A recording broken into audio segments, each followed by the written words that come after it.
নবীর বাতন লেগে গেছে মারার লেগে। আল্লাহ সাথে সাথে দাঁত ভাঙ্গা জবাব দিয়ে সূরা লাহাব নাযিল করে দিয়েছে, তাব্বাত ইয়াদা আবি লাহাবিন ওয়া তাব্বা মা আগনা আনহু মালুহু ওয়া মা কাসাব। আল্লাহ বলেন, আবু লাহাব আমার বন্ধু ধ্বংস হবে না, বরং তোর দুইটা হাত ধ্বংস হয়ে যাবে, ধ্বংস হয়ে গেছে। আর তোর মাল আওলাদ কোনোটাই কাজে আসবে না, আসেও নাই।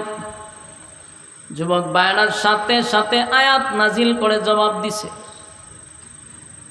রাসূল যখন সেদিন থেকে কালেমার দাওয়াত প্রকাশ্যে দেওয়া শুরু করলো, মক্কার মানুষ নবীর বিরোধিতাও শুরু করলো, বিরোধিতা শুরু করছে।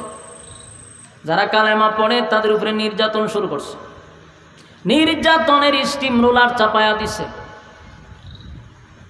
কোনোভাবেই নবীকে আটকাইতে পারে না, ব্যর্থ হয়ে গেছে।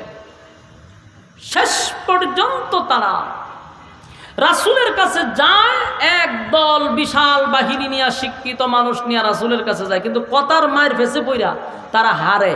প্রত্যেকবারই যায় কিন্তু হাইরা যায়। লজ্জিত হইয়া তারা সিদ্ধান্ত নিল, যতবার মুহাম্মদের কাছে যাই ততবার লজ্জিত হই, তার সঙ্গে পারি না কথা বলে।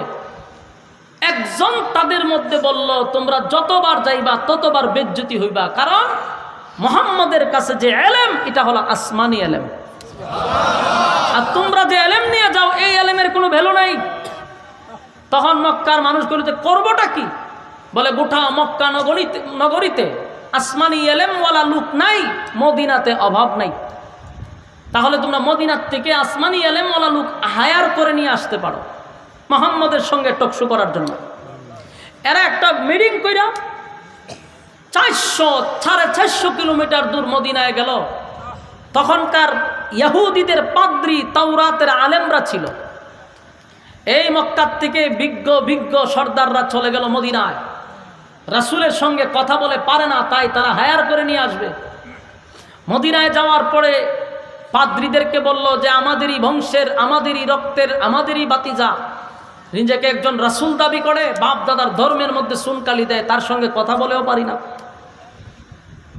ভারাক্রান্ত মন নিয়ে আমরা 450 কিলোমিটার জার্নিং করে আপনাদের কাছে আসছি, আমাদেরকে আপনারা উদ্ধার করুন, আমাদের বাপ দাদার ধর্মকে আপনারা যেভাবেই হোক ইজ্জত রক্ষা করুন, চলুন আমাদের সঙ্গে, আব্দুল্লাহর পুত্র মুহাম্মদের সঙ্গে আপনারা টকশো করবেন। বড় বড় ফাদ্রীরা বলল, ঠিক আছে বসো, আগে জানতে চাই তার বংশ কি কুরাইশ বংশ? মক্কার লোকেরা কহ কুরাইশ বংশে জন্মগ্রহণ করছে। তার বাবার নাম কি আব্দুল্লাহ ছিল? বলে হ আব্দুল্লাহ ছিল। তার মার নাম কি আমেনা ছিল? বলে হ আমেনা ছিল। তার দাদার নাম কি আব্দুল মুত্তালিব, যিনি বাইতুল্লাহর মুতাওয়াল্লি ছিল? বলে হ, ঘটনা তো সত্য। মক্কারেরা কয় আমরা কইবার আগে সব কথা ফাদ্রীরাই বইলা বলাইতেছে, ঘটনাটা কি? কিছুক্ষণ পরে কয় সবই বুঝলাম, সব বুঝলাম। ওনার নাম মুহাম্মদ সাল্লাল্লাহু আলাইহি ওয়াসাল্লাম, বলে উনি রাসূল দাবি করে।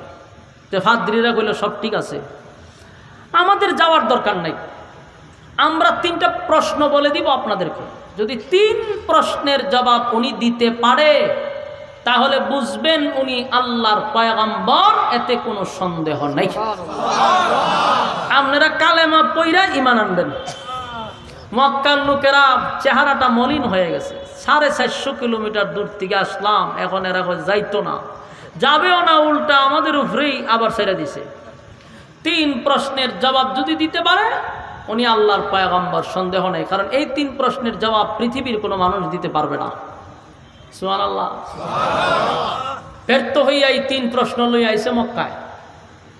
কারণ যতবার রাসূলের কাছে গেছে এরা কিন্তু রাসূলের সাথে কথা বলে পারে না। যেমন আপনারা 16টা বছর দেখছেননি, টকশু দেখছেননি, টকশু বুঝেননি? 16 বছর যে টকশু হয়েছে এটা হলো একজন আলেমকে রাখতো টকশুতে, আর 5-6টা নাস্তিকরে রাখতো তারা। তো এদের পরিকল্পিতভাবে উদ্দেশ্যই ছিল যে 4-5 জন নাস্তিক থাকবে, একজন আলেমকে পরিকল্পিতভাবে তারা অপমানিত করবে সোশ্যাল মিডিয়ার সামনে। কিন্তু এরা জানে না যে আলেমদের কাছে যে এলেম, এটা আসমানি এলেম, এটা দুনিয়া জাগতিক এলেম নয়। তো 5-6টা নাস্তিক মিল্লা লাগতো, কিন্তু একজন আলেম ঠান্ডা মাথায় সবগুলারে লঙ্গিগুলা ছেড়ে দিত। ঠিক নেই? এরা না খানি সুবানি খাইতো, ভানি খাইতো, কতন পরে পরে ভানি খাইতো। তো এরকম আমরা দেখছি, এরা বুঝার কমতি যে এরা কোনোভাবেই কোনো আলেমদের সাথে টকশুতে পারে নাই। শেষ পর্যন্ত শাহরিয়ার কবির মুরগি চূড়া দেখছেন নি, কি একটা মায়ের খাইছে আব্বাস হিসাবের কাছে, জনমের মতো সাইজ করে ছেড়ে দিছে। কতন পরে আমার টাইম নাই, আমি চলে যেতে হবে। আব্বাস যায়েন না, বন বন বন, একেবারে লঙ্গিগুলা ছেড়ে দিব। এই মুরগি চূড়ারে সাইজ করছি নি তারে। এই মুরগি চূড়া ছিল তখনকার সরকারের কাছে সবচেয়ে বড় বুদ্ধিজীবী, কারণ মুরগি কিভাবে চুরি করতে হবে, কিভাবে করতে বের করতে হবে, এই বুদ্ধি এর কাছে আসছিল। এই জন্য তারা বুদ্ধিজীবী বলা হইতো। এই বুদ্ধিজীবীর জায়গা আলেমরাই সাইজ করে ছেড়ে দিছে, পারে না কথা বলে। রাসূলের সঙ্গেও তারা সমস্ত বুদ্ধিজীবীরাও রাসূলের সঙ্গে কথা বলে পারে না। উনি 3 প্রশ্নের জবাব লই আইছে, আইয়া গেছে রাসূলের কাছে, গিয়া বলল যে আব্দুল্লাহর পুত্র মোহাম্মদ, শুনো, তুমি আমাদেরই বাতিজা, আমাদেরই রক্তের, আমাদেরই বংশের, তোমার সঙ্গে আমরা চাই না দ্বন্দ্বেতে যাইতে।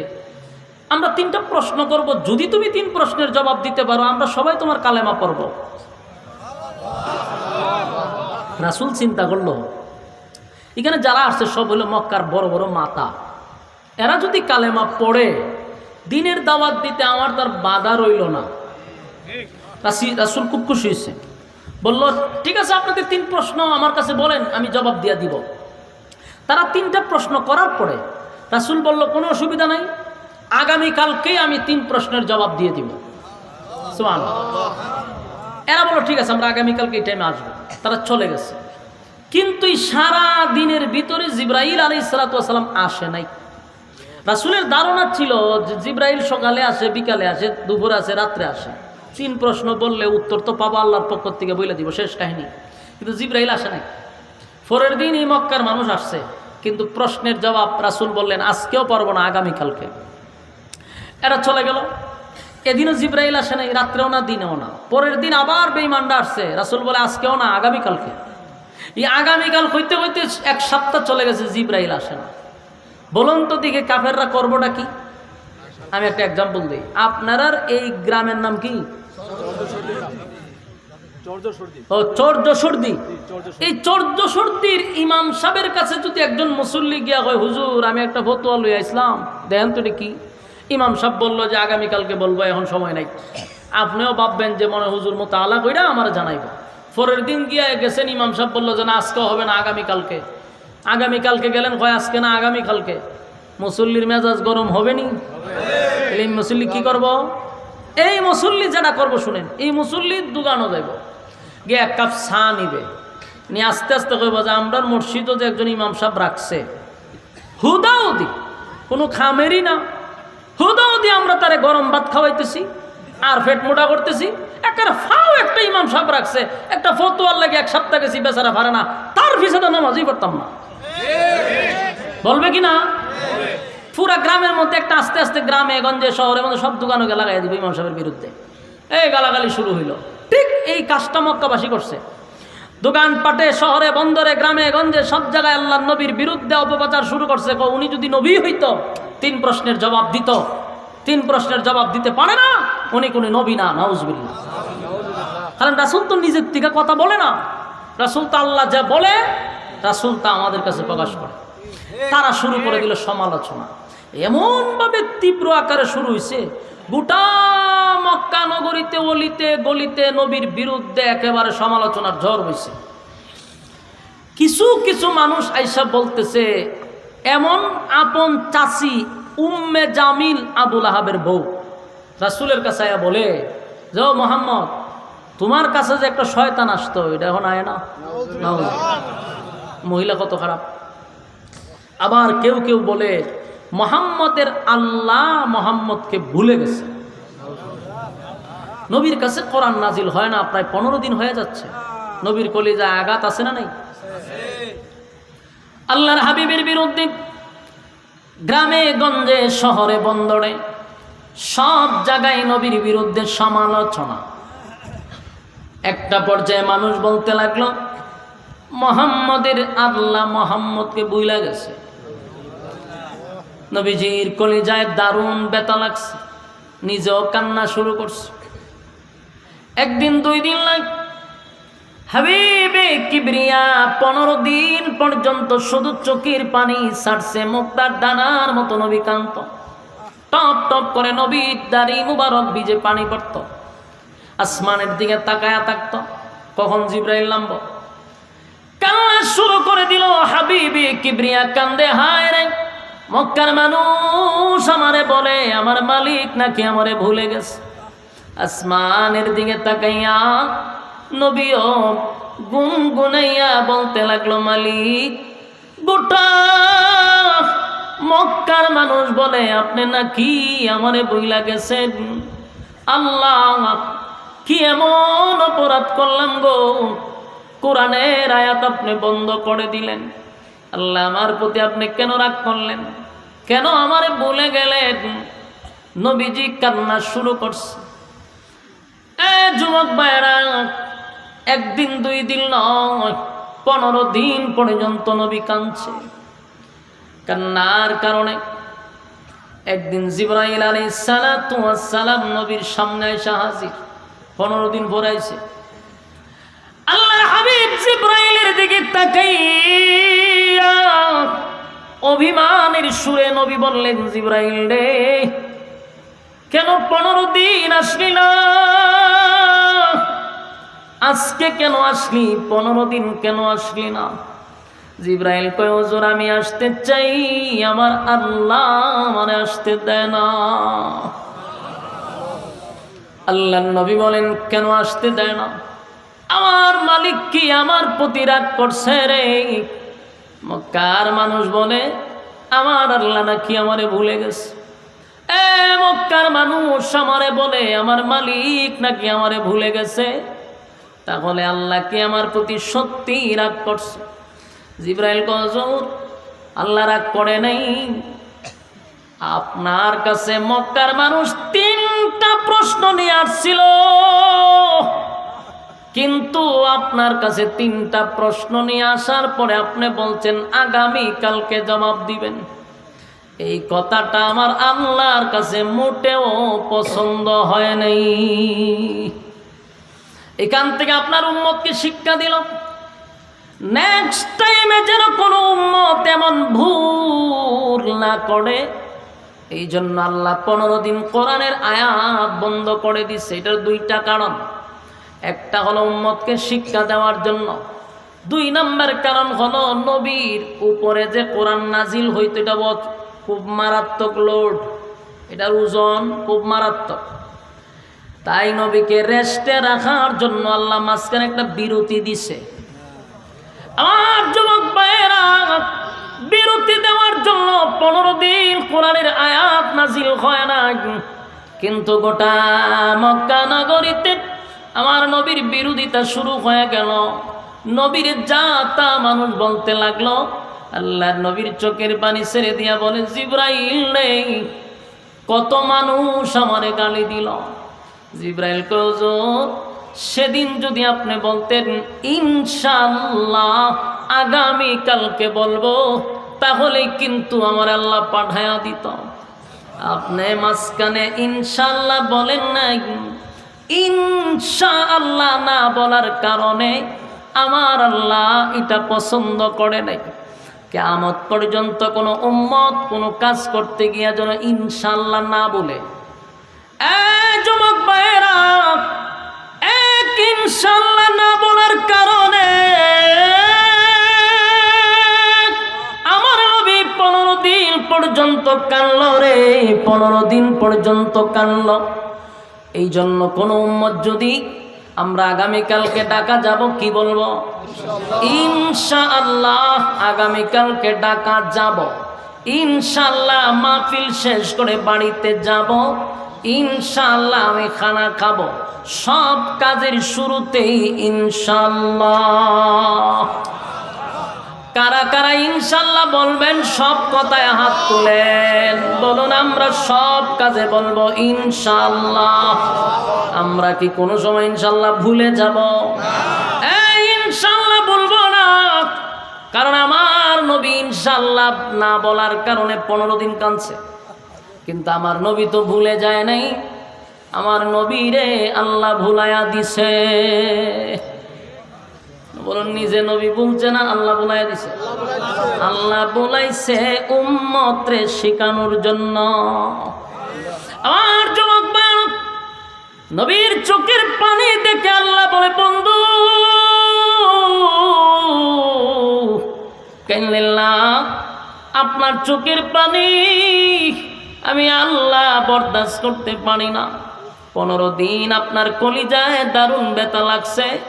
মানুষ আপনারা নিয়ে সমালোচনা করছে, মানুষ আপনারে গালি দিছে গো নবী। জানি আমি আল্লাহ সব জানি, তাই সান্ত্বনা দেওয়ার জন্য সূরা দুহা নাজিল করছে। সূরা দুহা নাজিল হওয়ার কারণটা বুঝতেছেন? 15 দিন আয়াত বন্ধ হওয়ার পরে যেই সূরা নাজিল হয়েছে গেল সূরা দুহা। আর এই হলো সূরা নাজিল হওয়ার শানে নজর। নাজিল হওয়ার কারণটাই হলো এটা। আল্লাহর নবী 15 দিন কান্নার পরে সূরা দুহা নাজিল করে আমার আল্লাহ 2টা কসম করছে। বলুন কয়টা? 2টা কসম করিয়া আল্লাহ রাব্বুল আলামিন বন্ধুরে সান্ত্বনা দিছে। শুধু সান্ত্বনা দেয় নাই রে, আমার নবীর আল্লাহ খুশি করছে। আল্লাহ এই সূরার শুরুতে 2টা কসম করছে। ওয়াদ-দুহা, দিনের আলোর কসম, ওয়াল-লাইলি ইযা সাজা, রাতের অন্ধকারের কসম। 2টা কসম। তাফসীর কারকরা বলেন এই ওয়াদ-দুহার আরেকটা ব্যাখ্যা আছে, ওয়াল-লাইলি ইযা সাজার আরেকটা ব্যাখ্যা আছে রে। ওয়াদ-দুহার আরেকটা ব্যাখ্যা হলো নবী আপনার সুন্দর উজ্জ্বল চেহারার কসম। ওয়াল-লাইলি ইযা সাজার আরেকটা ব্যাখ্যা হলো নবী আপনার কালো চুলের কসম। সুবহানাল্লাহ। আল্লাহ বলেন ওয়াদ-দুহা ওয়াল-লাইলি ইযা সাজা মা ওয়াদ্দা'আকা রাব্বুকা ওয়া মা ক্বালা ওয়ালাল-আখিরাতু খায়রুন লাকা মিনাল উলা ওয়ালাসাউফা ইউ'তিকা রাব্বুকা ফাতারদা। আল্লাহ বলেন ওয়াদ-দুহা, দিনের আলোর কসম। এখানে কয়টা ব্যাখ্যা? 2টা ব্যাখ্যা। ওয়াদ-দুহা দিনের আলোর কসম, ওয়াদ-দুহা নবীর সুন্দর চেহারার কসম, ওয়াল-লাইলি ইযা সাজা নবীর কালো চুলের কসম। তার মানে নবীর সৌন্দর্য নিয়ে আল্লাহ কসম করছে। 2টা কসম কে আল্লাহ বলেন মা ওয়াদ্দা'আকা রাব্বুকা ওয়া মা ক্বালা। আল্লাহ বলেন বন্ধু 2টা কসম করে বললাম, সুন্দর চেহারার কসম, কালো চুলের কসম। মা ওয়াদ্দা'আকা রাব্বুকা ওয়া মা ক্বালা, আপনার রব আপনারে ভুলে নাই। আপনার রব আপনারে ভুলে নাই, ভুলতে পারে না, ভুলে নাই, ভুলবে না, ভুলতে পারে না। বন্ধু আপনারে আমি ভুলি নাই। মা ওয়াদ্দা'আকা রাব্বুকা ওয়া মা ক্বালা, আপনার রব আপনাকে ভুলে নাই, আপনারে মহব্বত করে। এ আল্লাহ বলেন মা ওয়াদ্দা'আকা রাব্বুকা ওয়া মা ক্বালা ওয়ালাল আখিরাতু খায়রুন লাকা মিনাল উলা। আল্লাহ বলেন দুনিয়াতে আমি আপনাকে যা দিলাম এর থেকে কোটি কোটি কোটি গুণ বেশি আপনার জন্য পরকালে আমি বরাদ্দ রাখলাম। বন্ধু আমি আল্লাহ দুনিয়া বানাইছি, দুনিয়া বানাইছেন আমার মালিক। আমার মালিক দুনিয়া বানাইয়া মালিক নিজেই বলতেছে দুনিয়া কিছু না, দুনিয়া কিছুই না। বন্ধু আপনারে যা দুনিয়াতে দিছি এর থেকে কোটি গুণ বেশি আমি আল্লাহ আপনার জন্য পরকালে বরাদ্দ রাখছি। আর যুবক খায়রুল লাকা মিনাল উলা। এই আয়াতের অর্থের দ্বারা আমরা কি বুঝলাম? যিনি দুনিয়া বানাইলেন সেই মালিকই বলতেছে দুনিয়া কিছুই না। আল্লাহ বলেন দুনিয়া কিছুই না বন্ধু, আপনার জন্য এর থেকে বেশি আমি বরাদ্দ রাখছি। সুবহানাল্লাহ। ওয়ালাল আখিরাতু খায়রুল লাকা মিনাল উলা। আল্লাহ নিজেই বলছে আমি এর চেয়ে বেশি আপনার জন্য রাখছি। ওয়ালাসাউফা ইউতিকা রাব্বুকা ফাতারা।